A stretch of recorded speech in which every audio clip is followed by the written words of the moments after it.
Ang ating paksa ay may pamagat na ang puso ng tunay na kapatiran. Ang main verse po natin sa unang Pedro 3:8 hanggang 9. Dalawang talata lang po yan, mga kapatid. Ang mga version ng Biblia natin gagamitin ay ang Bagong Biblia at New King James Version, liba na kung babanggitin. Madaling masabi na mahal nila ang Diyos. Marami naman tao actually nagsasabi noon. Ngunit ang tunay na pagsubok, kung totoo nga yun o hindi, ay kung paano nila minamahal ang kanilang kapatid sa pananampalataya. Alam niyo ba mga kapatid, napakahalaga niyan. Yung kapatirang Kristiyano.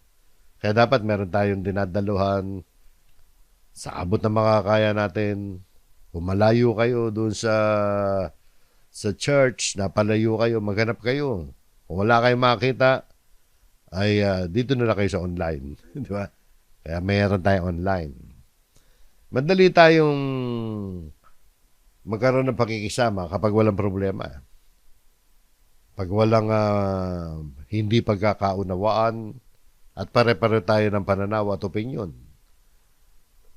Pero kapag may nasaktan na, pag meron na nagkamali, kapag meron ng hindi umayon sa ating kagustuhan, doon nasusukat kung gaano katatag at katotoo ang ating kapatiran. Ang church, mga kapatid, o yung iglesia na tinatawag. Pag sinabing church, yun yung mga kalipunan ng mga nananampalataya. Particular yung local church. Ay hindi lamang pagtitipon ng mga taong sumasamba sa isang Diyos.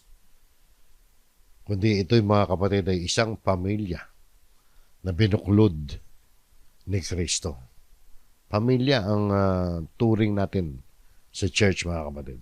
Kaya yung pamamalakad ng church, ang requirement dyan, yung obispo halimbawa, yung elder, ang number one requirement dyan, hindi yung educational attainment, no? Hindi yung status mo sa lipunan, kundi ang number one na sinabi ni Apostol Pablo na requirement para ka maging church leader ay yung maayos mong pinatatakbo, minamanage ang iyong pamilya. Sapagkat ang isang local church ay isang malaking pamilya yan. Kung hindi mo maayos na mamanage ang pamilya mong napakaliit, paano mo mamamanage yung napakalaking pamilya? So, family to, mga kapatid. Ang pagtitingin na natin, kaya nga magkakapatid tayo sa pananampalataya. So, tulad ng anumang pamilya, yung pagkakaisa at yung pamahalaan ng pamilya ay hindi naman kusang nangyayari yan. Kailangan itong alagaan, di ba? Pagyamanin at isabuhay sa araw-araw yung magandang pagtitinginan sa loob ng isang tahanan. O ganun din sa church, mga kapatid. At sa ating pag-aaral ngayon, na may pamagat na ang puso ng tunay na kapatiran, ay makikita natin kung anong uri ng puso at pag-uugali ang nais ng Diyos na mamayani sa gitna ng kanyang church, ng kanyang bayan, upang ang ating samahan ay maging kalugod-lugod sa kanya at maging mabuting patotoo tayo sa mga hindi mananampalataya. So ang ating main verse sa unang Pedro 3:8 hanggang 9 ay basahin po muna natin. Dalawa lang po ito, mga kapatid, kaya babasahin po natin ang dire-diretso at mamaya natin ihimahin. Ang sabi dito sa verse 8, katapos-tapusan, magkaisa kayong lahat ng pag-iisip, maging madamahin, mapagmahal sa mga kapatid, mababait at may mapagkumbabang pag-iisip.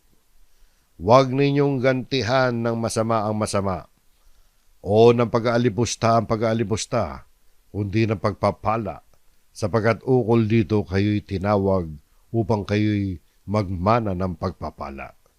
So mga kapatid, yung dalawang simpleng talatang yan ay diyan po magpapaikot-ikot ang ating usapin, ang ating aralin ngayon, at mapapansin natin na ang dalawang talatang yan ay nagpapahayag ng ang nakikita natin dyan, mga utos na dapat na maging ugali sa gitna ng kapatiran.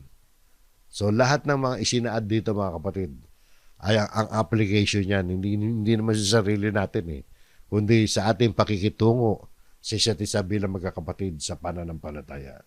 Kaya kung hindi ka miyembro ng isang church, paano mo tutuparin yan? Kaya importante mga kapatid, yung local church. Importante na tayo'y kabilang sa isang local church. Hindi dahil para maligtas. Naligtas na kasi tayo eh. Dinadala ng Diyos, di ba, napag-aralan natin. Pag ikaw inililigtas na ng Diyos, dinadala ka na sa church.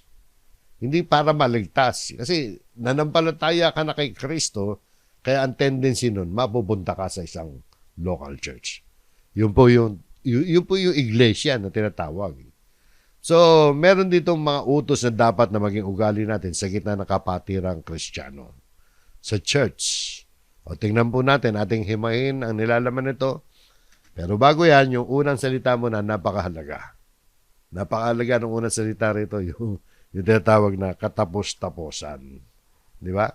Yung talatang ito, mga kapatid, ay naglalaman ng 5 katangian yan. 5 katangian yan pag binilang natin. No, i-share natin yan.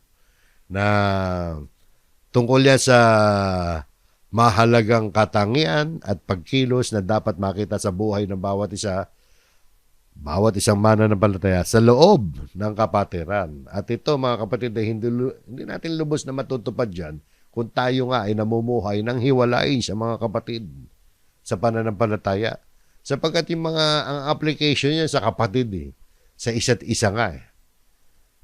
Yung sa pamilya, iba naman yun. Sa pamilya, yun din yun. Pero dito, particular, sa kapatid to, mga kapatid.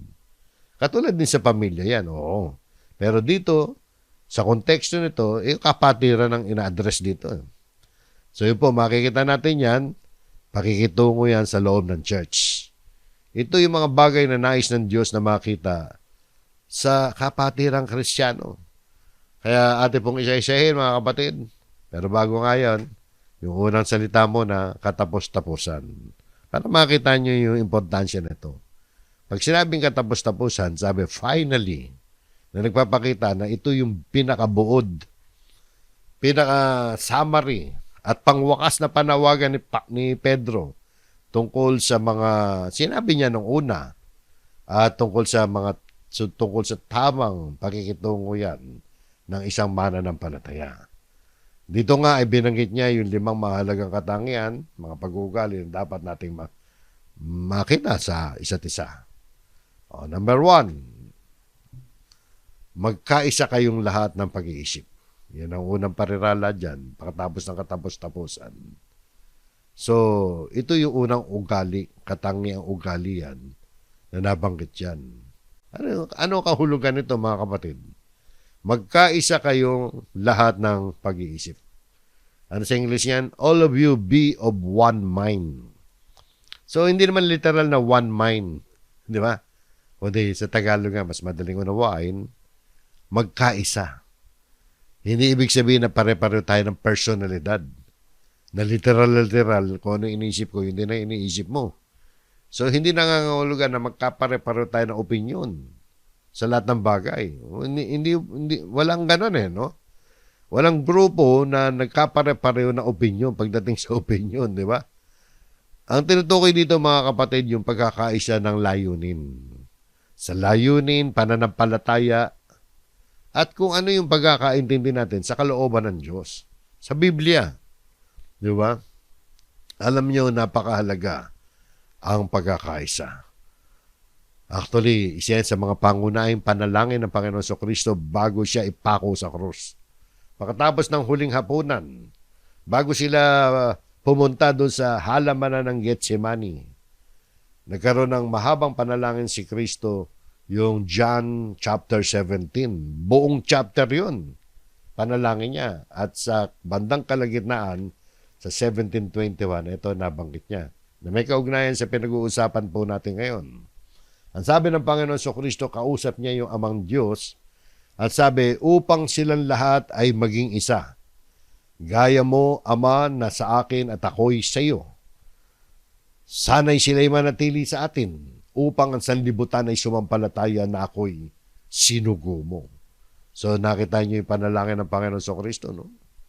Nasa talatang ito, talagang ipinapanalangin ng Panginoon Kristo na ang lahat ng kanyang mga magiging alagad ay maging isa.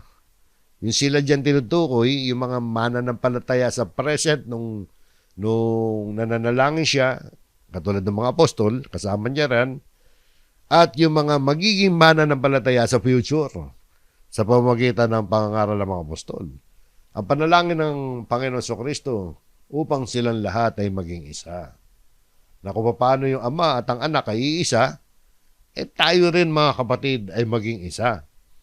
So dito nakita natin, maisingit ko lang, no? Iba yung ama, iba yung anak. Pag sinabing ako at ang ama ay isa, hindi naman ibig sabihin si Kristo, siya rin yung ama. Alam niyo bakit? Dito nga, maging isa daw tayo eh. Maging isa tayo mga mananampalataya kung paano yung ama at anak ay isa. Hindi naman ako, ikaw rin. Di ba? Hindi naman ganun yan eh. So, ang pinapakita rito mga kapatid ay yung magkaroon tayo ng unity. Na kung paano yung pagkakaisa ng ama at ng anak. Kapag nakikita ng sanlibutan, ang tunay na pagkakaisa ng mga lingkod ng Diyos, nagiging patotoo tayo para kay Hesus Kristo. Ang parang pinapatotohanan natin na si Kristo nga ay sinugo ng Ama. Hindi siya yung Ama, kundi sinugo siya ng Ama. Sabi rito, gaya mo Ama na sa akin at ako'y sa iyo. Sana'y sila'y manatili sa atin upang ang sanlibutan ay sumampalataya na ako'y sinugo mo. Yun ang dapat na maging pananampalataya natin kay Jesus. Bagamat siya'y Diyos, pero hindi siya'y Ama. Sinugo siya ng Ama. So yun po mga kapatid, no? Kaya yung pagkakaisa natin mga kapatid, hindi lamang para sa kapayapaan sa loob ng kapatiran. Kundi kaya tayo nagkakaisa, iyan ay pagpapahayag natin ng katotohanan sa sanlibutan para tayo nangangaral eh. Sa sanlibutan, kapag nakita ng sanlibutan na tayo magkakapatid sa pananampalataya ay may ganap na pagkakaisa. So isang halimbawa yan ay pinakita sa banal na kasalanan. Marami, kukuha pa tayo isa na lang mga kapatid. Doon sa Jerusalem, yung pagkakaisa na nakita natin dito, matinding pagkakaisa. So dalangin ng Panginoon sa Kristo yan. Umakit na siya sa langit. Nagkaroon na ng unang church sa Jerusalem. Sa Jerusalem ang unang church eh. Yung matuturing talagang church na organisado. O ngayon mga kapatid, paano sila nagkaisa ron? Ito, panahon ng mga apostol. Ito yung unang iglesia sa Jerusalem. Hindi pa nagkakaroon ng church sa ibang lugar dyan. Hindi pa lumalabas sa Jerusalem. Ano nangyari ron? Ang buong bilang ng mga sumampalataya ay may pagkakaisa sa puso at kaluluwa. Sino may walang nagsabing kanya ang anuman sa kanyang mga ari-arian, kundi lahat nilang pag-aari ay para sa lahat. So isang example yan mga kapatid, na naganap na pagkakaisa ng unang church. Hindi sila perfecto, ngunit nagkaisa sila ng layunin. Makikita natin sa talatang ito na isang malinaw na picture ng pagkakaisa ng unang church. Hindi lamang sila nagkaisa sa salita, kundi sa puso at kaluluwa. Parang puso at layunin. Dahil sa kanilang pag-ibig sa Diyos at sa isa't isa. Hindi nila itinuring na para lamang sa sarili nila yung kanilang personal na property. Di ba? Kundi handa nilang ibahagi ito para matugunan ang pangangailangan ng kapwa-mana ng palataya. Yun ang nangyari dyan. Oh. May pagkakaisa ng puso't kaluluwa sa puso't kaluluwa. Sino may walang nagsabing kanya ang anuman sa kanyang ari-arian. No, walang nagsabi, ito, property ko to, akin lang to. Walang ganun. Kundi lahat nilang pag-aari ay para sa lahat. Para sa atin to lahat. Yan ang katuparan ng panalangin ng Panginoon sa Kristo. Di ba kanina? Isa yan sa example ng katuparan ng panalangin ng Panginoon. Na ang kanyang mga alagad ay maging isa. At ito rin ang diwa ng utos ni Apostol Pedro na magkaroon tayo ng pagkakaisa ng pag-iisip. Ibig sabihin, meron tayong pakikiramay.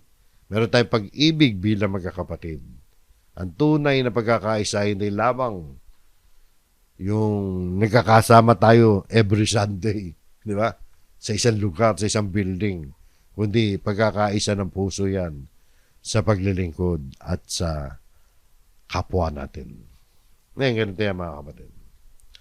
Sa mga nakakalam ng kwentong ito mga kapatid, mahalagang maunawaan natin yung talatang ito na naglalarawan ng isang natatanging special na kalagayan yan noong unang church sa Jerusalem. Kasi diyan mga kapatid na nangyari dahil sa kanilang matinding pagkakaisa at sa matinding pangangailangan na maraming mananampalataya doon sa Jerusalem, marami sa kanila nagkaroon ng famine yan, tagutom eh. Marami sa kanila yung nagbenta ng kanilang ari-arian. Yung pinagbentahan, binigay doon sa mga apostol. At pinagbilinan, ang bilin pala sa kanilang mga apostol, ibenta yung mga ari-arian ninyo, tapos yung napagbilhan, pagsasama-samahin natin, ipapamamahagi yan. I-distribute yan ayon sa pangangailangan ng kapatiran. Ngayon, mabigat yan, ha? Benta mo yung property mo. Di ba? May bahay lupa ka, benta mo. Nagbebenta sila, bahay lupa.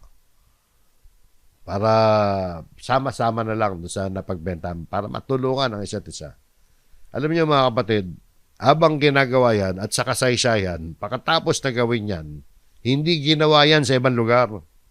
Kumalat ang church eh. Una, si Jerusalem lang. Lumabas sa Jerusalem. Nagkaroon sa Antioquia, sa Asia Minor, sa Galatia, etc. Sa Corinto. Hindi ginawa yan. Bakit? Kasi hindi naman po utos yan. Yun yung pinagkaisahan nila doon. Nung panahon na yun, partikular sa panahon lamang nila. Kaya mga kapatid, yung pangyayaring yan, hindi naman inutos yan sa lahat ng panahon at sa lahat ng church. Yun ang naging desisyon nila nung panahon na yun, doon sa lugar na yan. Kasi sa kasaysayan, wala nga ibang church ang gumawa niyan.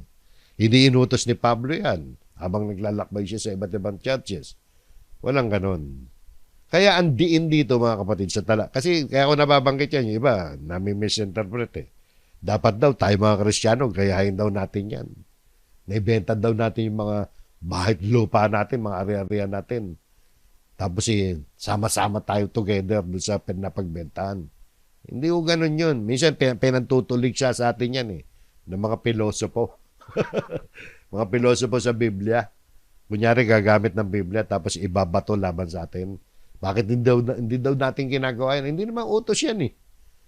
Hindi nga pinatupad nila Pablo yan. Doon lang yan, particular yan, sa specific time, specific na lugar. Dahil meron silang specific na pangangailangan. Di ba? So, ganun yan mga kapatid. Kaya ang diin ng talata, mga kapatid, hindi yung pagbibenta ng lahat. Kundi yung pagkakaisa at pagmamalasakit at pagbabahagi, yung sharing, no? So, yan yung espiritu ng pagkakaisa na patuloy na inaasahan ng Diyos sa kanyang church. Sa lahat ng panahon, dapat meron tayong pagkakaisa. Kung yun ang napagkaisa natin, yun ang gagawin natin. Hindi kasi napagkakaisahan yan mga kapatid. So kapag pinairal ang pagmamataas, pinairal ang inggitan at pansariling interes, nasisira ang pagkakaisa. Diyan mga kapatid, sa church na yan, walang ganon. Nung magkaroon nga ng ganon sariling interes sa pinairal pag inungkat niyo yung kasaysayan yan may pinatay dyan Pinatay ng Diyos dahil nagsinungaling. Di ba? Yung mag-asawa. Na sinabi, eto na pagbenta namin, yung pala hindi naman. Sa kanila lang yun, mga kapatid. Tandaan nyo, hindi andiin dyan yung pagbebenta, kundi yung pagkakaisa at pagmamalasakit at yung pagbabahagi, sharing. So yun po, mga kapatid. Magkaisa kayong lahat ng pag-iisip. Kaya ang tanong, mga kapatid, sa ating sarili, tungkol sa pagkakaisa, meron ba tayong pakikipagkaisa sa kapatiran? Ako ba ay nagtataguyod ng pagkakaisa? Tanong natin yan. Nagtataguyod ba ako ng pagkakaisa? Isipin nyo yung inyong katayuan sa church na kinabibilangan ninyo. O baka naman ako ang pinagmumula ng kaguluhan at pagkakabahabahagi. Nakakatulong ba ako yung aking pananalita para magkaisa kami? O yung pag nagsasalita ako, nagkakahiwa-hiwalay kami. Na nagkakagalit-galit. So, ang tunay na kapatiran, mga kapatid, nagsisimula sa pusong naghahangad ng pagkakaisa. Pag nasa puso natin yan, lalabas sa bibig natin yan. So, pagkakaisa yan. Magkaisa tayong lahat ng pag-iisip. So, dapat may unity tayo, mga kapatid. Ha? Maging madamahin, yan ang ikalawa. Pag sinabing madamahin, having compassion for one another. May pagmamalasakit ka, di ba? Marunong ka makiramdam sa nararamdaman ng iba, madamahin ka eh. Parang ano yan, yung sinasabi ni Pablo, makisaya sa masaya. Kung may nalulungkot, malungkot ka rin, makidamay ka sa pagdurusa. Silipin natin yung sinabi ni Apostol Pablo. Sabi rito, turo ni Pablo, Roma 12:15, makigalak kayo sa mga nagagalak, makiiyak kayo sa mga umiiyak. Makita nyo, no? Madaling makidalamhati kapag may namatayan eh. Madaling makiramay eh. Mas mahirap, mga kapatid, kung minsan ay mahirap makigalak kapag pinagpapala naman yung iba. Maraming ganon. May ilan na nalulungkot kapag umaangat ang kapatid. Ang tawag doon, inggit. Di ba? Sabi nito, makigalak sa mga nagagalak, makiiyak sa mga umiiyak. Nagagalak yung kapatid dahil naging tagumpay siya. Dapat matuwa ka rin eh. Nagtagumpay siya eh. Nagtagumpay siya sa hadikain niya, sa mabuting hadikain at sa mabuting paraan. So, kailangan meron tayong na marunong tayong makiramay sa tuwa man o sa kalungkutan. So, maging madamahin. Yan ang pagiging madamahin. Nakikibahagi sa kagalakan at kalungkutan ng iba. Sa kapatiran o yan. At ang ikatlo, mga kapatid, ay sumunod na parirala, mapagmahal sa mga kapatid. Love as brothers. No? Mapagmahal sa mga kapatid. Ito yung pagmamahal sa loob ng kapatiran. So, pagmamahal yan sa kapatid. So, ikaw kapatid, huwag mong iiwalay ang sarili mo sa church sapagkat kailangan magmahalan tayo bilang magkakapatid sa pananampalataya. At sa utos pa rin ng Panginoon sa Kristo, nung siya'y nangangaral pa rito sa lupa, ang sabi niya, tingnan nyo, nadaan na natin ito nung pinag-aralan natin ng Ebanghelyo ayon kay Juan. Isang bagong utos ang sa inyo ibinibigay ko, na kayo'y magmahalan sa isa't isa. Kung paanong minahal ko kayo, magmahalan din kayo sa isa't isa. Tingnan nyo, mga kapatid. Isang bagong utos ang sa inyo ibinibigay ko. Bagong utos ba yung magmahalan? Bagong utos ba yung pag-ibig? Wala bang utos sa Old Testament na pag-ibig? Meron po. Paano naging bago yan? Kasi sa Old Testament, mga kapatid, meron ng utos ng pag-ibig. Pero bakit sinabi ng Panginoon sa Kristo bagong utos yan? Bago na kasi yung pamantayan. Yung basihan, yung basis ng pag-ibig. Sa Old Testament, mga kapatid, ang utos ng Diyos nung panahon ng Israel, ibigin mo ang kapwa mo na gaya ng pag-ibig mo sa sarili mo. So, ang antas, batayan ng pag-ibig sa kapwa, sa Old Testament, kung paano mo iniibig ang sarili mo, gano'n mo iibigin ang kapwa mo. Pero sa New Testament, kaya sinabing bago, mga kapatid, ay hindi na yung sarili natin ang batayan.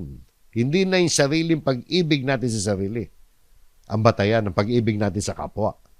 Ang batayan ngayon, mga kapatid, yung bago na kayo'y magmahalan sa isa't isa kung paanong minahal ko kayo. Magmahalan kayo sa isa't isa. Yan ang pagkakaiba. Kaya sinabing bagong utos. Matagal nang inutos ng Diyos, panahon pa ni Moises, na ibigin mo ang kapwa mo na gaya ng iyong sarili.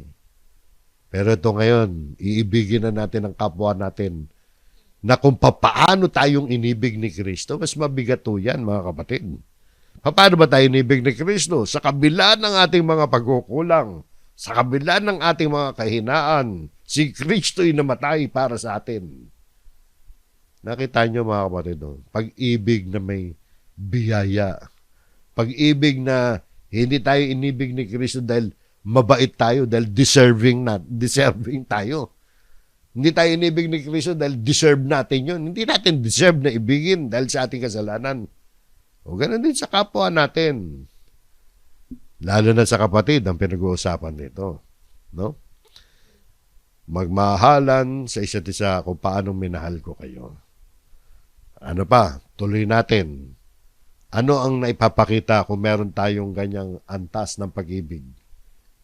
Pag tinupad natin yan, sumunod na verse, sabi ng Panginoon, sa pamamagitan nito, sa pamamagitan ng pag-ibig natin sa kapatid, no? Na kung paano tayo inibig ni Kristo, ganoon natin ibigin yung kapatid natin. Sa pamamagitan nito ay makikilala ng lahat ng tao na kayo ay aking mga alagad kung kayo may pag-ibig sa isa't isa.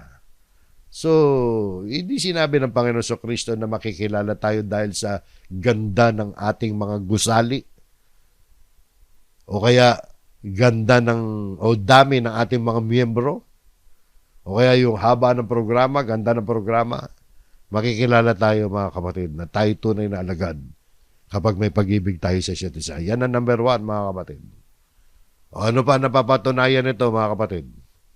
Napapatunayan kung tayo ay nagmamahalan.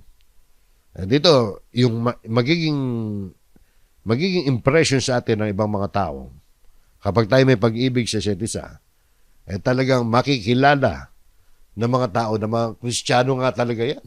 Mga Christian yan dahil nag-iibigan sa isa't isa. O, yun ang nakita natin, no? Na magiging impression ng iba. Pero ano pa yung mas mabigat? Kapag tayo may pag-ibig tayo sa isa't isa. Tingnan, yung sumulat din ng ebanghelyo yan ayon kay Juan. Siya rin, after so many years, sumulat siya ulit. Yung unang 1:3:14 tungkol sa pag-ibig. Tingnan nyo mga kapatid, ang kahalagahan na tayo magmahalan sa isa't isa. Nalalaman natin tayo'y dumaan na mula sa kamatayan patungo sa buhay. Ibig sabihin, ligtas tayo. Nalalaman natin na tayo ligtas na. Ibig sabihin yan, di ba? Dumaan na mula sa kamatayan patungo sa buhay. Meron tayong buhay. Dati sa kamatayan tayo. Kamatayan sapagkat nakadestino tayo sa kamatayan, sa ikalawang kamatayan. Pero iniligtas tayo ni Kristo. Nilagay tayo sa buhay na walang hanggan. So, mula sa kamatayan patungo sa buhay, nalalaman daw natin. Paano natin nalalaman? Sapagkat iniibig natin ang isa't isa. Ang hindi umiibig ay nananatili sa kamatayan. So, mabigat di ba? Yung pag-ibig sa isa't isa. Ang pag-ibig sa isa't isa, yan ang ebidensya na naligtas na tayo. Kapag hindi ka marunong umibig sa kapatid mo, sa pananampalataya, mag-isip-isip ka, tunay ka ba talagang mananampalataya? Kaya yan ang mga kapatid, ang guide natin. Kung meron ka pang kapatid na galit ka pa pag nakikita mo yung pagmumuka, di ba? Hindi mo mapatawad sa kanyang kahinaan sa ginawa sa iyo. Ano ba yan kapatid? Bakit hindi mo mapatawad? Talaga bang mananampalataya ka? Sabi rito, nalalaman natin na tayo dumaan na mula sa kamatayan. Nagtungo na sa buhay. Sapagkat iniibig natin ang isa't isa. Ang hindi umiibig, nananatili sa kamatayan. Ibig sabihin, nananatiling hindi kaligtas. Kaya kaligtasan ang ipinapakita niyan. Kapag marunong tayo umibig. At ang pag-ibig, alam natin, dapat marunong kang magpatawad. Marunong kang magbigay. Marunong kang makiramay. Ang dami. Marami tayong napag-aralan na tungkol sa pag-ibig. Mahalaga mga kapatid ang pag-ibig sa kapatiran sa isa't isa. So yan, yung maging mapagmahal tayo. Yung tunay na pag-ibig ay hindi lamang yung ngumingiti ka, hindi lamang yung nagkakamayan kayo, kundi ang tunay na pag-ibig may kasamang sakripisyo yan, pagmamalasakit, pagpapatawad, pagtulong, pagtitiis. Mga kapatid, kung i-apply nga natin yan sa buhay natin, madali nating mahalin yung mga mababait sa atin. Pero mamahalin ba natin yung kapatid na minsan nakasakit sa atin? Doon ngayon nasusubok ang tunay na pag-ibig. Nasaktan ka ng kapatid. Dahil nagkaaway kayo marahil. Meron kayong pinagtalunan, pinagawayan. Doon natin masusukat ngayon yung pagpapatawad, pag-ibig. So yan po. Yung ika-4, mga kapatid, mabait o mababait. Mababait ba kayo? Ano ibig sabihin mababait, mga kapatid? Be tender-hearted. Pag tender, di ba, malambot? Di ba? Pag yung karne, tender, malambot. Heart, puso. So, malambot ang puso. Yan yung mabait, mga kapatid. Yung kahulugan nito, yung malambot ang puso, maawain ka. Mahabagin ka pag malambot ang puso mo. Mabait ka kasi. Pag mabait ka, di ba, naawa ka. Be kind to, kind ka sa animals, di ba? Naawa ka pag nakita mo yung hayop, yung pusa, tinali sa tricycle, tapos kinaladkad. O, maawa ka, di ba? Pusa lang yun, ha? Pero isipin mo naman, nabalitaan nyo yun sa Facebook. Pero hindi naman daw alam nung nagdadrive ng tricycle na may nakatali pa ng pusa. Pero nakakaawa yun, ha? Yung alagang pusa, nakatali sa leeg. Nakatali sa tricycle, bigla umandar yung tricycle. Hindi naman daw niya intention yun. Nagpaliwanag naman. Pero kakaawa yun. Pusa lang yun, ha? Paano yung tao? Di ba? Mas maawa tayo. So yun po, mga kapatid. Dapat manamot ang puso natin. Mabagin tayo. Sabi nga rito, yung pagiging mabait.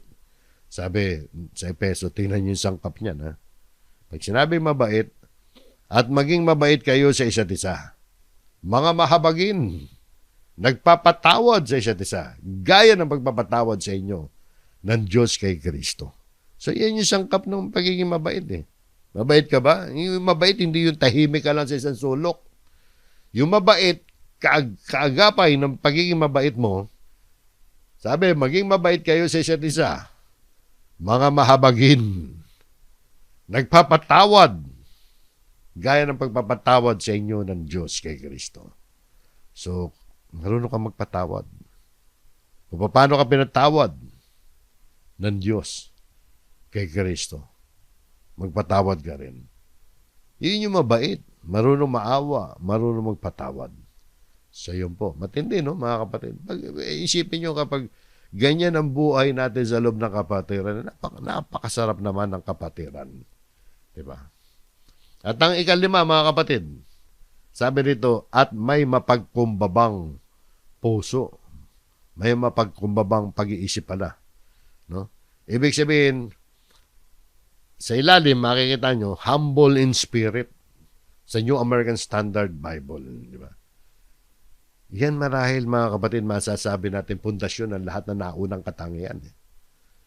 Sapagkat kung wala kang pagpapakumbaba, ay hindi tayo magkakaroon ng pagkakaisa kung walang pagpapakumbaba. Kung puro tayo mayayabang,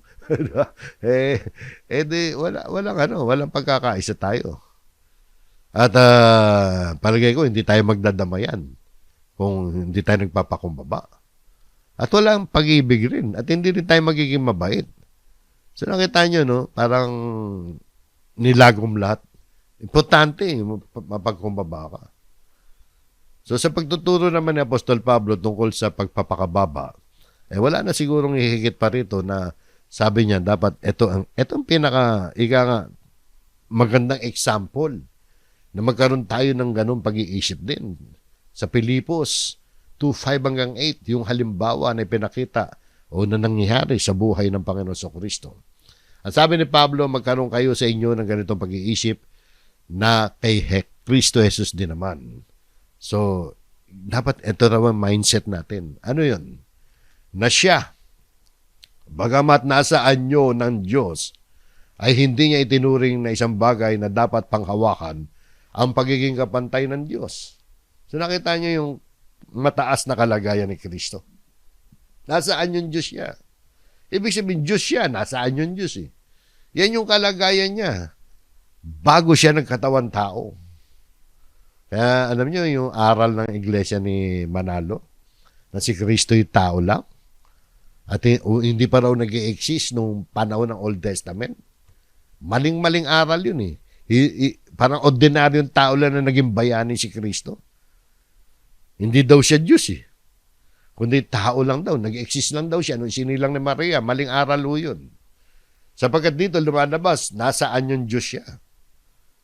Pero hindi niya itinuring ang isang bagay na dapat panghawakan, ang pagiging kapantay ng Diyos. Meron pa siyang pagkapantay sa Diyos Ama eh. So nakita niyo mga kapatid, no? Ano nangyari? Kundi hinubaran niya ang kanyang sarili at kinuha ang anyong alipin na naging katulad ng tao. So si Kristo naging katulad ng tao. Ibig sabihin, hindi kasi originally na katulad siya ng tao. Hindi kasi siya tao eh. Naging tao lang siya nung magkatawan tao. Kaya naging katulad ng tao. Hindi talaga tao, di ba? Originally. Pero nung naging katulad na ng tao, natural, tao na rin yan. O hinubaran niya ang kanyang sarili. Ibig sabihin, mga kapatid, sa halip na manatili sa kaluwalhatian ng langit, kusang loob siyang nagpakababa. Yung hari ng lahat, naging lingkod, co-creator yan, mga kapatid, kasama ng Diyos Ama na lumikha ng lahat ng mga bagay. Pero, ano nangyari? Nag-anyong alipin, naging katulad ng tao. Tuloy natin. So, nagpakababa ng gusto. At palibhasa ay natagpuan sa anyo ng tao, siya ay nagpakababa sa kanyang sarili. Naging masunurin hanggang sa kamatayan, maging sa kamatayan man sa krus. Yun mga kapatid, yung sukdulang pagpapakumbaba ng Panginoon Kristo ay nakita sa kanyang ganap na pagsunod sa Ama. Hindi lamang siya namatay para sa atin, kundi yung paraan ng kamatayan, karumal-dumal mga kapatid. Ipako ka sa krus. Yan ang sa kasaysayan ng taong pinakamalupit na paraan ng pagbitay. Yan yung kamatayan lalo na nung unang panahon. Yung krus hindi ikinukuwintas ang krus, pinandidirihan ng krus. Ngayon lang kinuwintas ang krus pinandidisplay Ang krus nung unang panahon, nung panahon na pinako si Kristo sa krus, mga kapatid, isang karumal-dumal na pagbitayan. Isang kamatayan puno ng kahihiyan at pagdurusa. Mga kriminal lang, mga traidor sa bansa ang binibitay niya sa krus. So nakita niyo mga kapatid, no? Sobrang baba na niyan. Ito ang pinakamalinaw na larawan ng tunay na pagpapakumbaba. Kung ang Panginoon Kristo nga nagpakababa ng ganyan. Ang sabi nga ni Pablo, magkaroon daw tayo ng ganong pag-iisip, di ba? Na katulad ni Kristo. Magpakababa tayo. So yun po mga kapatid. Pag mayabang tayo, mataas ang pride natin, mapagmataas tayo, ano mangyayari sa atin? Ito ang babala, mga kapatid. Tingnan nyo ang babala. Sa Kawikaan 16:18, ang pagmamataas ay nauuna sa kapahamakan at ang palalong diwa ay nauuna sa pagkabuwal. Ano ibig sabihin yan? Nauuna. Nauuna daw yung pagmamataas sa kapahamakan. Ibig sabihin, kaya ka mapapahamak dahil nagmamataas ka. Nauna muna nagmataas ka bago ka napahamak. At ang palalong diwa, may kaugnayan din sa ano yan, sa kayabangan Palalong diwa. Nauuna sa pagkabuwal. Kaya ka mabubuwal, may palalong diwa ka Nauna munang nagkaroon ka ng kapalaluan bago ka nabuwal. So, babalayan mga kapatid. So, sa halip na magmataas tayo, dapat mamuhay tayo na may pagpapakumbaba at pagtitiwala sa Diyos. Kaya yung pagmamataas dito, mga kapatid, hindi ka nagtitiwala sa Diyos, nagtitiwala ka sa sarili mo. Tinataas mo yung sarili mo na hindi naman dapat. So, madalas siya mahantong sa pagkakamali, kapahamakan, at pagkabagsak. Maraming alitan sa loob ng church ko minsan. Minsan sabihin na siya, ako tama. Hindi, ako tama. Ako mas mahalaga. Iniisip na siya, hindi, mas mahalaga ako sa iyo. Ako dapat masunod. Hindi, ako dapat masunod. No? Puro pagyayabang yan, mga kapatid. Kaya, ano tayo? Meron tayo dapat na mapagkumbabang pag-iisip. Pag mapagkumbaba tayo, madali tayong tumanggap ng pagsaway. Marunong tayo humingi ng tawad. Marunong tayo magpatawad. Handa tayo maglingkod. So yun po mga kapatid. At bago tayo matapos, isa pang talata, 2 talata lang to, pero pinipigawan natin para talagang manuot sa puso natin at isipan. Ito po mga kapatid, yung huling bahagi. Sabi rito, huwag ninyong gantihan ng masama ang masama. Di ba? So, yung natural kasi sa tao, pag masama ginawa, gumaganti. Yan yung natural na ugali ng tao. Kapag sinaktan, mananakit. Kapag niloko, lulukohin din. Babawi Gusto makabawi O kapag tayo sinaktan, tanda natin, hindi tayo tinawag upang gumanti. Sabi nga rito, no? Tingnan nyo pa. Huwag ninyong gantihan ng masama ang masama. O ng pag-aalipusta ang pag-aalipusta. So, ang pag-aalipusta, ano yan, yung panlalait yan. Mga masasakit na salita, gaya ng minura ka, mumurahin mo rin. Hinama ka, hamakin mo rin. Sagutan kayo. Yung palitan ng masasamang salita. So, karaniwan kapag inalipusta, nalalait na rin. Pero sabi nga ni Pedro, wag. So, hindi lahat ng laban, mga kapatid, ay kailangan patulan. May mga pagkakataon may kalugod-lugod sa Diyos. Mas kalugod-lugod sa Diyos yung manahimik tayo. Pag minura ka, tumahimik ka na lang. Huwag mong gantihan ng masama-masama. Kundi ano daw gagawin natin? Huwag ninyong gantihan ng masama-masama o ng pag-aalipusta, kundi ng pagpapala. Pagpapala, i-bless mo siya. Yan ang kabaligtaran ng likas ng ugali ng tao. Kapag sinaktan, pagpapalain niya. Kabaligtaran yan.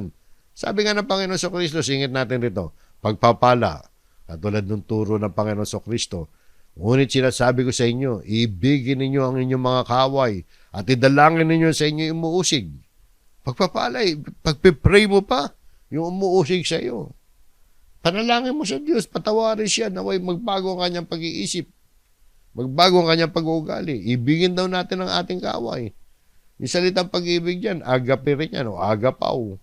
O paano mo ibigin yung asawa mo, ibigin mo yung kapatiran, dito kaaway. Ang iibigin mo, isipin mo, ibigin mo yung hindi ka ibig-ibig. Dahil inaaway ka, kaaway. So nakita niyo mga kapatid, radikal na pag-ibig yan. Radikal. Binabago na Jesus yung karaniwang yung ordinaryong ugali ng tao. So yun po mga kapatid. Isang example, turo ni Kristo yan. Tinupad ni Esteban. Kailan si Esteban? Matapos mangaral ni Esteban, nagalit sa kanya mga Hudyo. So, dinala siya sa gate ng Jerusalem, sa labas ng gate. Hinatulan siya na mamatay sa pamamagitan ng paghahagis sa kanya ng mga bato. At bago siya mamatay, habang pinagbabato siya, sabi, habang binabato nila si Esteban, ay nanalangin siya, Panginoon, tangkapin mo ang aking espiritu. Siya'y lumuhod at sumigaw na malakas, Panginoon, huwag mo silang papanagutin sa kasalanan ito. At pagkasabi niya nito ay namatay siya. So yung tunay na kakaiba to si Esteban, di ba? Yung tunay na Kristiyano hindi lamang mabuti sa mababait sa kanya, kundi pati sa mga umuusig sa kanya. Marunong siyang umibig. Mahal niya yung mga kababayan niya na bumabato sa kanya. Kaya ganyan yung kanyang panalangin. Huwag mo silang papanagutin sa kasalanan ito. Ipinalangin pa niya. Tinupad niya yung sinabi ni Kristo. Ipanalangin ninyo ang sa inyo'y umuusig. So yan, pagpapala yan. Bakit? Bakit ba ganyan? Sapagkat ukol dito kayo'y tinawag. So hindi opinion yan. Yan ang dahilan kung bakit tinawag tayo ng Diyos. Ukol sa ganyang mga bagay. Ano yan? Yung masama, huwag gagantihan ng masama. Pag-alipusta, huwag tayo mag-aalipusta, kundi pagpapala. Sapagkat ukol dito kayo tinawag. Tinawag tayo ng Diyos upang mamuhay ng kakaiba sa sanlibutan ito. Maghasik tayo ng pag-ibig at pagpapala. Bakit? Upang kayo'y magmana ng pagpapala. Yung pala mga kapatid Hindi nangangahulugan na mawawala na ang lahat ng problema niya, kundi ang Diyos ay naglalaan ng kanyang pagpapala sa mga sumusunod sa Kanya. Ang Diyos ay may mabuting pagtingin sa mga lumalakad sa Kanyang katuwiran. Diba? Pagpapalain tayo ng Panginoon Diyos. Magmamana tayo ng pagpapala. Dito pa lang sa buhay nito, mararanasan na natin yan, mga kapatid. Pag in-exercise natin, hindi naman ibig sabihin yayaman tayo rito. Pero pagpapalain tayo ng Panginoon. Dito sa lupa pa lang na ito, lalo na sa kabilang buhay. Sabi nga, di ba? Kung ano ang tinanim, yun ang aanihin. Kapag tayo nagtanim ng paghihiganti ang ating aanihin. Pero pag pagpapala ang ating itinanim, aani tayo ng pagpapala. Ganun lang yan, mga kapatid. So, yung katuparan na yan, dito pala sa lupa hanggang sa buhay na walang hanggan. Magmamana tayo ng pagpapala. So, yun po, mga kapatid, ang ating maikling lesson na humaba na rin. 2 talata yan, kaya lang pinigaan natin, mga kapatid. So, dito nakita natin yung larawan ng tunay na kapatiran. Yan yung church na kalugod-lugod sa Diyos. Binubuo ng mga taong nagkakaisa ng pag-iisip, mga taong madamayin, yung nakikiramay sa isa't isa, mapagmahal sa mga kapatid, mababait, mapagkumbaba, hindi gumaganti, di ba? Hindi nangaalipusta, kundi pinagpapala kahit nasasaktan. Di ba? Nagpapala sa kapwa niya kahit nasasaktan siya ng kapwa niya. Yan ang puso ng tunay na kapatiran. At ito rin ang pusong unang ipinakita sa atin ng ating Panginoong Hesukristo na talagang nagpakababa siya, di ba? Para sa kapakanan po natin. Kaya yung challenge sa atin, mga kapatid, hindi sapat na malaman natin ang mga katangiang yan. Ang tanong, nakikita ba sa ating buhay, araw-araw, sa loob ng church, yung ganyan, yung mga napag-aralan natin na dapat nating ugaliin. Kapag nakita ng mga tao yung ating pakikitungo sa isa't isa, makikita din nila ang ating Panginoon Kristo sa gitna ng kapatiran.